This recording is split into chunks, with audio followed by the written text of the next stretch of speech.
嗨，你好，我是住在洛杉矶的宝仪。这次我想跟大家分享我用种无花果树的花盆在冬春季节种油麦菜的经验。种菜之前要先做些准备工作。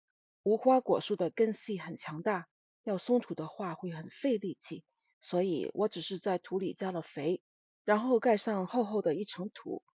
油麦菜的根不深，加上这层土就足够它们生长了。小苗长出针叶的时候就可以移栽了。移栽的头几天，如果阳光太猛烈的话，就给遮挡一下，然后浇够水，成活率几乎是100%。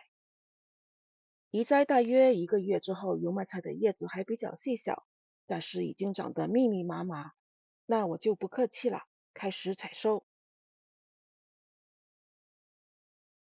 这是第一次采收后的油麦菜，看着是不是很舒朗？2个星期之后，这些油麦菜爆盆了，叶子层层叠叠，手擦不尽。所以我要用上一个采收油麦菜的小技巧，先喷水。油麦菜的叶子特别娇嫩，拉扯的过程中容易纠缠在一起，导致破损。喷水之后，叶子的表面会变得光滑，就像用了护发素的头发丝那样，可以轻松的彼此划过。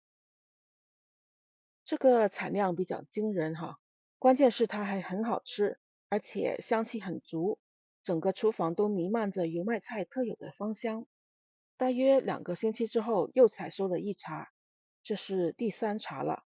这时候已经是3月底了，气温回暖，日照加长，油麦菜启动了疯长模式。采收后5天已经长成这样，采收后10天，盆里又长满了。这是第4茬采收。2个星期之后，大约是4月中旬，我做了第5茬采收。这是采收后，可以看到油麦菜的杆子已经长得很高了，我把它们留着，看看能不能再收一茬。这是大约2个星期后的样子，密密麻麻、手擦不尽的盛况没有再现。我猜油麦菜把养分都用来长杆子，准备开花结籽了。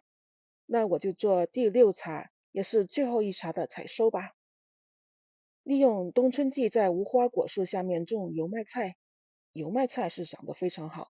那么这样对无花果树有没有影响呢？答案是没有。这是往年5月份的时候无花果树的状态，这是今年5月份的状态，没有很大的区别。往年无花果树落叶之后，我基本都不管它。今年因为种了油麦菜，我给它们浇水施肥，无花果树应该也是受益者吧。除了有时候油麦菜做的吃不完之外，这次试种非常完美，打算以后每年都会这样做。多谢观看，下次再见。